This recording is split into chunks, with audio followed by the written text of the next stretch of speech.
Assalamualaikum.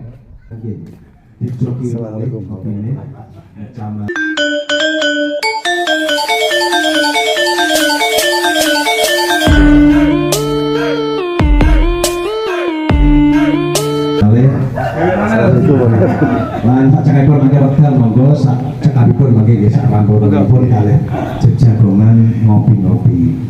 Mekaten monggo kita awali kanthi ucapan basmalah sareng-sareng. Bismillahirrahmanirrahim. Wekdal sajakipun monggo kawula aturaken dhateng Bapak Komar lan rekan monggo.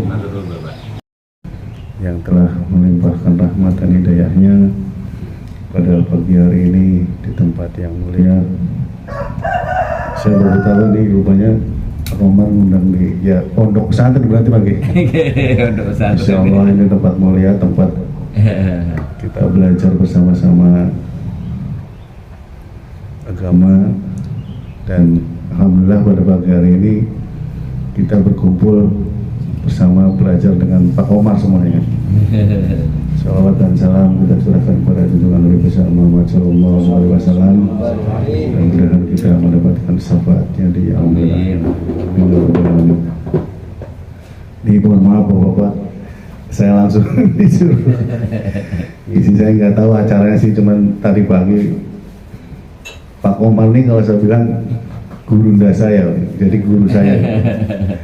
Jadi saya selalu kalau bilang guru ndak, jadi Pak Komar ini adalah guru kita semua, guru di bidang pertanian.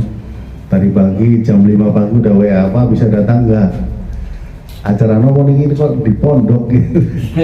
Acara pertanian kita aja berdua. Jagung nanti insya Allah guru ndak nanti saya datang. Nah alhamdulillah kita sudah bersama-sama tiba di sini.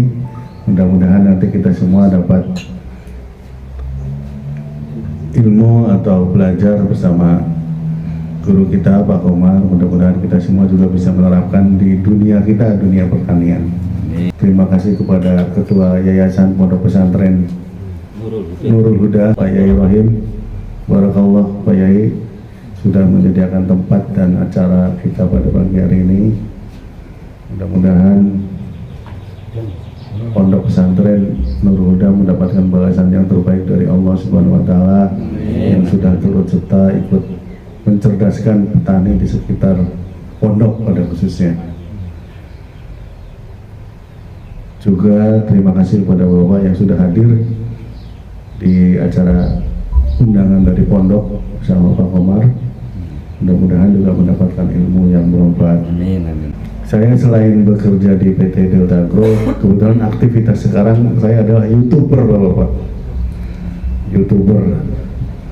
Jadi saya sama Pak Komar selalu bikin konten terkait kita ingin memajukan dunia pertanian. Makanya setiap kegiatan saya upload di YouTube terkait dengan pertanian. Pada saat hari ini pun tadi pagi saya sudah izin ke Pak Komar. Dimana kalau kita upload, apalagi ini kan pondok. Maksudnya saya ingin memberikan contoh kepada pondok-pondok yang lain di Indonesia bahwa kegiatan pondok selain belajar mengaji agama juga belajar tentang ilmu pertanian untuk kemajuan warga di sekitar pondok. Salah satunya itu menurut saya ini harus kita dukung, harus kita teruskan, dan kalau bisa istiqomahkan pertemuan-pertemuan seperti ini. Ini menjadi contoh patut. Nanti saya akan upload di YouTube saya. YouTube-nya namanya Republik Petani, Bapak. Republik Petani kebetulan. Nah, saya setiap sebulan sekali ini ada acara Bibit Unggul. Bibit Unggul itu bincang-bincang pertanian unggul bersama gurunda kita, Pak Komar. Ini kita mulai bahas dari awal sampai akhir. Nah, sekarang udah masuk ke episode yang ke-6. Ini terkait dengan efisiensi usaha tani yang kemarin kita upload. Nah Bapak, kalau ingin belajar pertanian boleh nanti dilihat di YouTube Republik Petani. Itu materinya bagus-bagus. Jadi ada kultur teknis tanam, jarak tanam, ada kultur teknis pembibitan dan lain-lain. Dari awal sampai akhir insya Allah kita akan kupas. Nah itu kegiatan saya. Jadi selain bertugas sebagai karyawan di salah satu perusahaan, juga sebagai YouTuber di situ. banyak terkait dengan pertanian secara umum. Jadi mungkin di sini saya contohkan, saya bicara umum aja Pak ya, karena kalau bicara produk saya bukan undangan asli, nanti undangan aslinya ke Pak Komar. Salah satu contoh gini, yang saya upload di YouTube saya itu ada salah satu petani. Jadi kalau kita punya tanah 1 hektar, itu tidak ditanami padi semua. Kenapa tidak ditanami padi semua? Karena kan kalau padi panennya 4 bulan, sedangkan kebutuhan kita setiap hari harus ada. Makanya petani di daerah Boko ini ada salah satu petani, yaitu jadi sawahnya kalau 1 hektar sekitar 2000 meter itu disisakan untuk tanaman atau pola tanam yang bisa panen setiap hari. Contohnya kangkung, bayam, pokoknya yang bisa panen setiap hari lah, seperti itu. Makanya saya angkat tema ini untuk memberi contoh kepada petani bahwa petani juga bisa menghasilkan setiap hari. Nah, itu salah satu contoh. Satu lagi ada yang saya upload, petani padi juga. Petani padi pengen panen tiap hari. Itu gimana caranya? Tetap tanah 1 hektar atau 1 bau atau 1 kotak itu tetap ditanami padi, cuma di galangannya ditanami timun. Nah, ini salah satu contoh yang saya angkat ini seperti itu.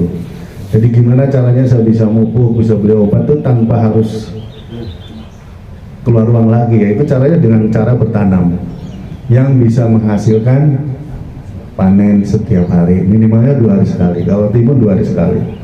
Jadi di situ ada petani yang 1 hari penghasilannya 100.000. Jadi dari padinya 4 bulan sekali, dari sayurnya timun, kacang itu 100.000 per hari. Nah, kebutuhan inilah untuk kita cukupi supaya kita tidak mengganggu kebutuhan yang lain. Nah, ini contohnya, ini channel materi-materi yang saya upload di channel YouTube saya. Ada juga petani yang punya modal, jadi tanam padi 1 hektar.